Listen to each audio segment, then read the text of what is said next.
Alright gang, I'm back with another video. This time we're going to take a look at the IGS PGM that's running behind me. It's hooked up to my super gun. I've got my controller plugged in. We're going to jump into some hardware specs, then we're going to jump into some gameplay. See you in a minute. The Polygame Master, also known as the PGM, is an arcade system board released in 1997 by Taiwanese company IGS. The PGM was developed in order to compete with the likes of SNK's Neo Geo MVS system in Taiwan. It was succeeded by PGM2 in 2007 and PGM3 in 2012. Much like the MVS, it featured removable game cartridges like a traditional video game system. Certain later games released by Cave came on single dedicated boards with custom BIOSes programmed by Cave themselves. Later on, counterfeiters created conversions of these carts, allowing them to be played on the cartridge-based board. The general hardware specs are very similar to the Neo Geo. Its main CPU is a 20 MHz Motorola 68000, and the sound processor is a Zilog Z80. Both CPUs are featured in the Neo Geo and Sega Genesis. However, instead of a Yamaha FM sound chip for audio, the PGM uses a ICS 2115 32-channel wavetable synthesizer sound chip. It essentially has a 32-channel MIDI sound card built in. According to Wikipedia, there were 33 games released for the PGM1 system. However, a dozen of those games are either Mahjong-style tile games or some kind of funky slideshow puzzle game. So there are realistically less than 24 games for it, unless you like Mahjong. Now that we have that out of the way, let's go ahead and cover the hardware. I'm going to go over a real quick rundown of some of the features of the hardware itself. Let me go ahead and just move some of the game cartridges out of the way. As you see, the motherboard itself is fairly tiny. It's similar in size to the smaller Neo Geo MVS boards. On the left-hand side of the board, you have a volume control. On the right-hand side, it has dip switches, which are similar to what you have in a Neo Geo, where they control different features of the hardware. And there's also a pause one in here. This is a 3- and 4-player controller hookup. This allows you to have up to 4 players in the beat-em-up games, allowing you to have yourself and 3 buddies join in. On the front, we have the JAMA edge, and then your service test switch up here. And today, we're going to take a look at a couple games with it. The first one being, in my opinion, probably one of the best games on the system, Demon Front.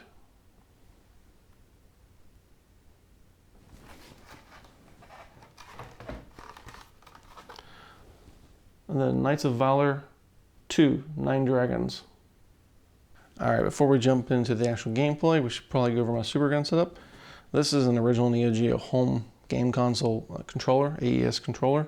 I've replaced the ball top. The stick itself is the same, but I've replaced the ball top, and then I've replaced all 4 buttons. These are all 24mm Sanwa buttons.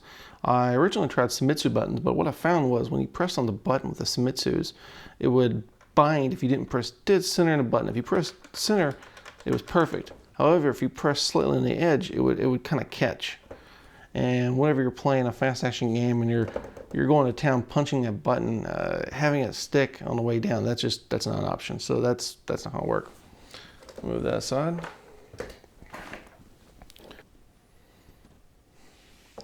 This little guy here is my super gun. It's a small little box with 2 DB15 controller ports from the Neo Geo on the front, power switch. On the side, it has a 12-volt power inlet. The reason I can get away with 12 volt only is because the inside of the case actually uses a Pico PSU. If you're familiar with those, it's a little tiny DC-DC converter that some PC users use that just plugs into the motherboard and gives them all the voltages they need, and it just has a little connector that runs up to the external case. Basically, instead of having a big bulky ATX power supply, you get this tiny little board. So basically, I incorporated one of those into here for my power supply. I have test and service buttons, JAMA edge. On the other side, I have an 8-pin DIN, which is for my mono audio and RGB. And then I have 2 potentiometers up here. I have one for audio and one for video to adjust the levels so I can match it up to my video setup. And the way it goes together is I just take the board, slide the super gun onto it like so. Plug in power, then I plug in video. Plug in controller, and we're ready to game. Okay, I've got the PGM hooked up to my super gun. Let's go ahead and fire it up here.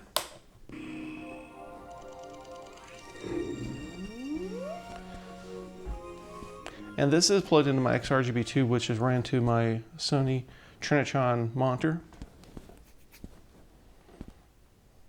As you can see, the onboard battery is dead. Actually, this one here I think's had the battery mod done to it. I just need to replace a little CR2032 button cell battery.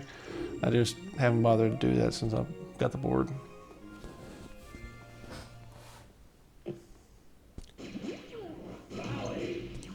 It's been a while since I played, so let's go ahead and pop a few credits in and see how I fare.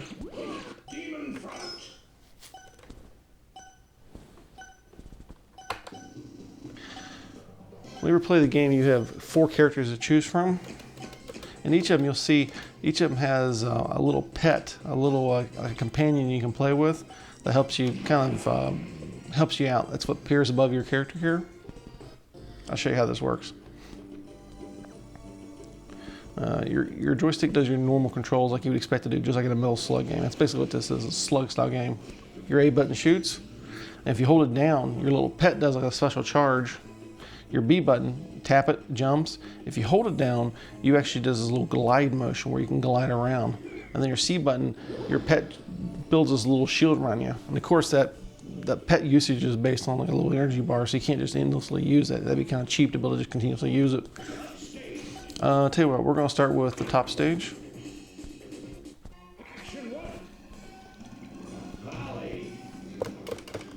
So it's pretty cool how you can hold down the B button and just kind of drift. And actually later in the game, that's important to be able to jump between certain parts, platforms that you normally wouldn't be able to make it. You can actually use the drift to be able to coast between them. And also your character, just like Metal Slug, he has his gun, and then if he gets up close to somebody, he has a up close attack where he can like kind of melee style attack.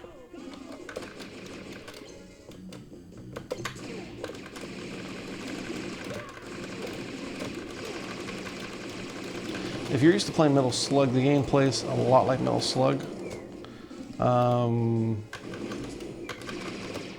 That freeze weapon is probably my least favorite one in the game.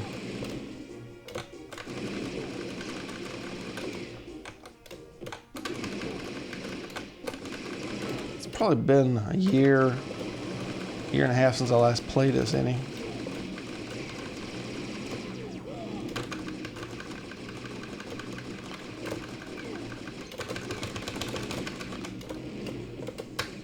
You're gonna use the pet. Yeah, see. Yeah.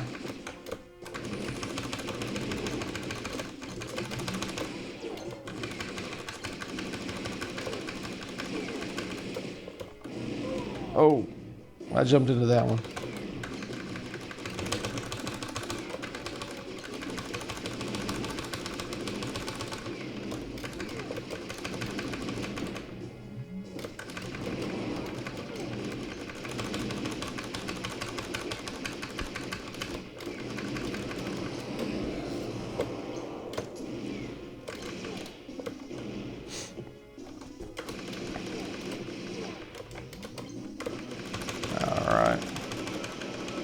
Now we're making some progress.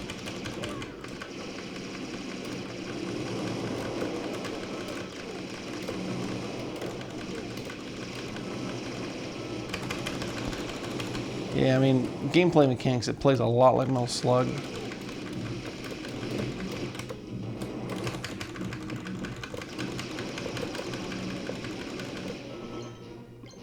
Instead of being, you know, military World War type themed game, this one's a little more generic in that respect. On the first stage, this is more or less the midpoint.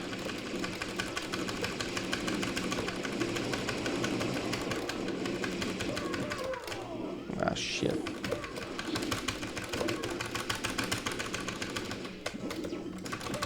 I'll use that safety feature of the pet.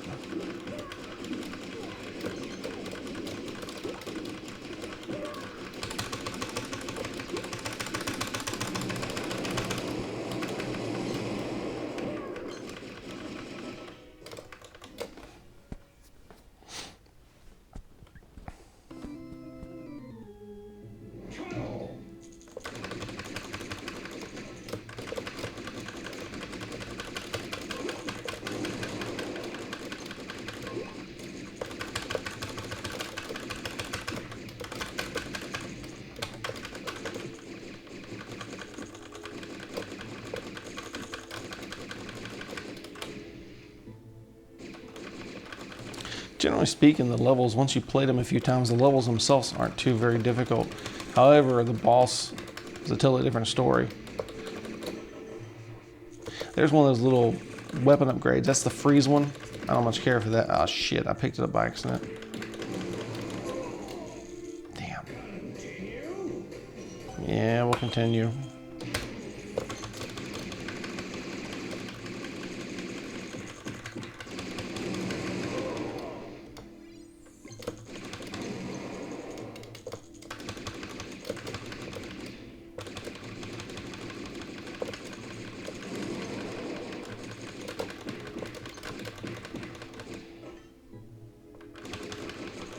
Okay, finally. It's kind of tedious.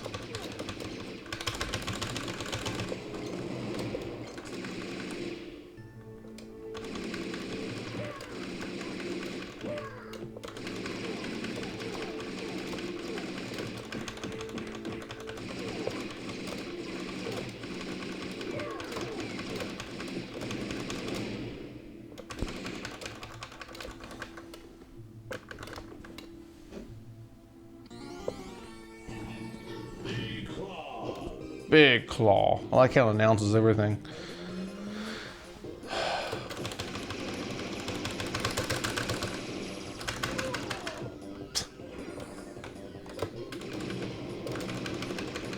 Problem with this boss is shit sneaks up behind you, so you're constantly worried about him approaching you from the front. And these characters keep approaching from the right hand side over here, making it difficult for you to keep any distance from him.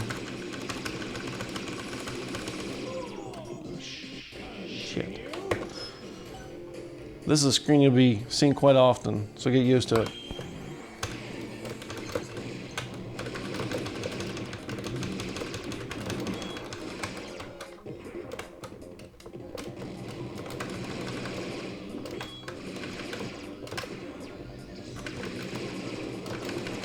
See if I can see if I get the.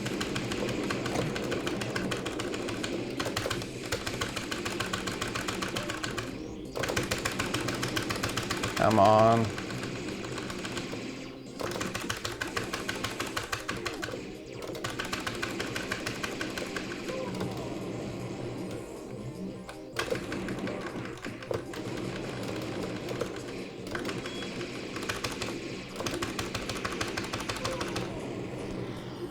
Son of a bitch. Like there's not enough other stuff going on. The bastard starts throwing other stuff at you. This is pretty typical too of the bosses. They just pretty much overwhelm you.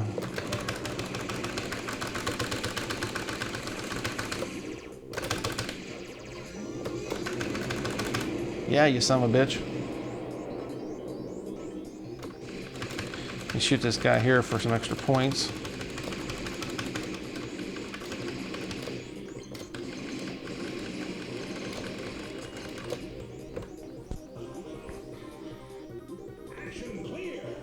Action clear. The English in this game was great.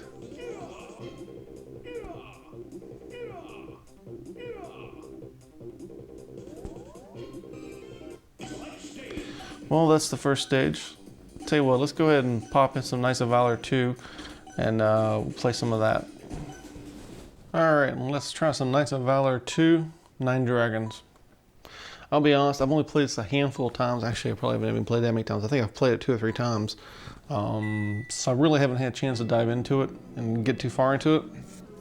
To be honest, I haven't the slightest idea what the hell this is saying. Yeah, we'll pick that option.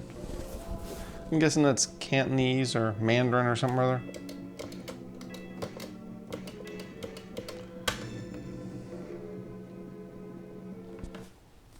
If you've played any of the Capcom CPS2 beat 'em ups like the Dungeons and Dragons game, the controls are very similar to that. Where your A button, your first button, does your attack.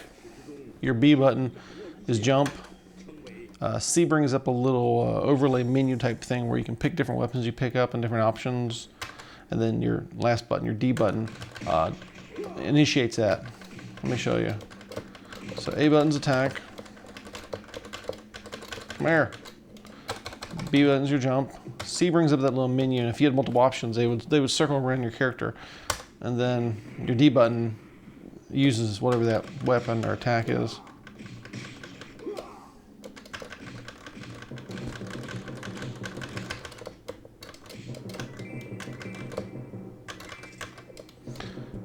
Like I was mentioning, I've not played this, but maybe 2 or 3 times, so I haven't had a chance to play all the way through it. I know the first Knights of Valour game was just insanely long. Like literally one of these kind of games where if you play as a single player, the first time you play all the way through it, it's literally like a 2-hour, 2-hour playthrough. It takes for fucking ever to play through. You'd be flipping the pause dip switch on the side of the PGM quite often, just because you get to the point where your like fingers start hurting hitting the button so much.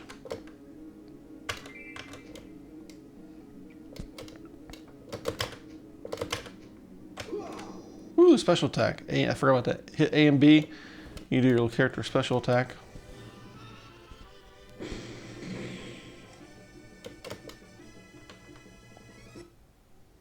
Okay.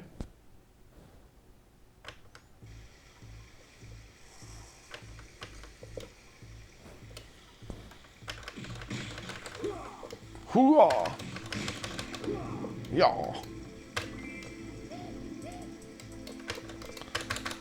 Come here, you pussies.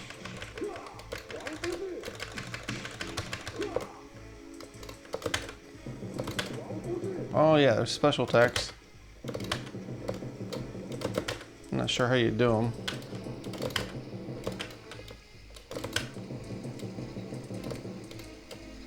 Yeah, I know this isn't much of a gameplay video since I'm not even good at it, but this is more about showing you the hardware in the games than showing me my skills, as I have none. If you're hoping this is going to be some sort of kick-ass gameplay video, I'm sorry, but you're very mistaken. Oh, that damn drum. Dun, dun, dun, dun, dun, dun, dun, dun.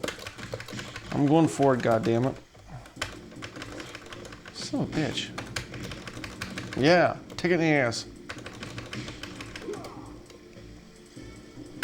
Pick up some riches. Oh, nice. Yeah. Come to daddy. Ooh, oh. You prick.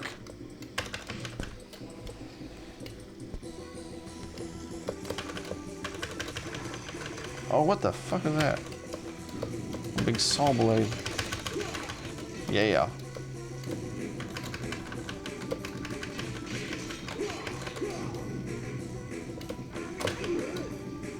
Damn. Fuck my shit up. Nothing like stopping in the middle of the action for someone to talk shit.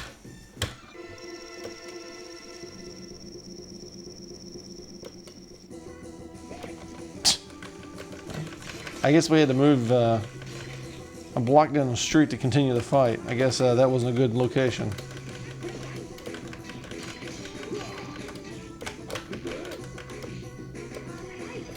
Come over and get your ass kicked.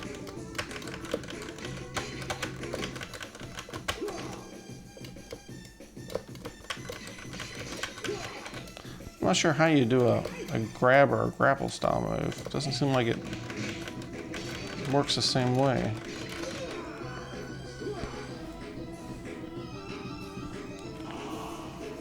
Whew.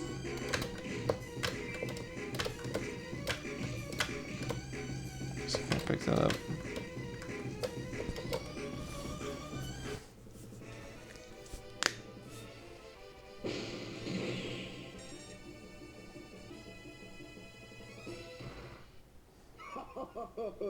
Yeah, I guess bulk majority of the text in the game, as you can see, is Chinese of some variation, Mandarin, Cantonese, I'm not sure.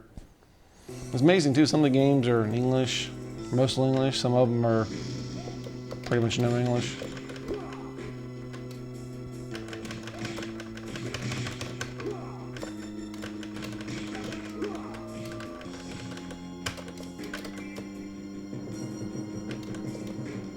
Boom, boom, boom, boom, boom, boom, boom, boom.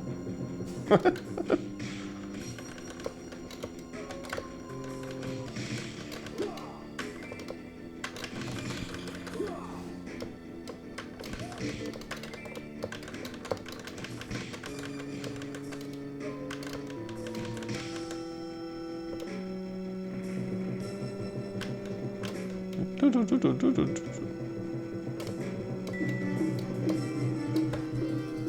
guess I get to pick another path.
Ah, I'm getting mauled.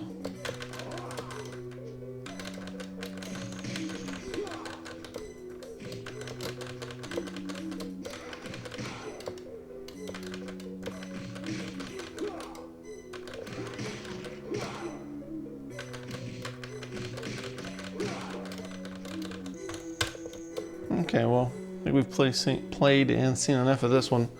So, yeah, if you're interested in getting a different piece of arcade hardware, if maybe you have your fill of Neo Geo and Capcom stuff, you should really check out the IGS PGM. There's quite a few good games. There's not a whole lot of games on it. Biggest majority of the games were done by IGS themselves. There are a few third-party ones like the Cave games, which in all reality, I think those are mostly done by IGS too, but or at least they had a heavy hand in them. But yeah, you should definitely check out the PGM. It's a cheap system to buy. You can get a board for under $100. The games are, most of them are under $100 each. Some of them are substantially under 100 because there's multiple revisions of them, different versions of them, and the older versions usually are pretty cheap. Well, I hope you enjoyed this peek into the PGM software and hardware. I know it wasn't a whole lot, but if you want to see more videos like this, specifically PGM, just leave me a comment down below and hit subscribe and give me a thumbs up if you want to see more just like this. I'll see you in the next video.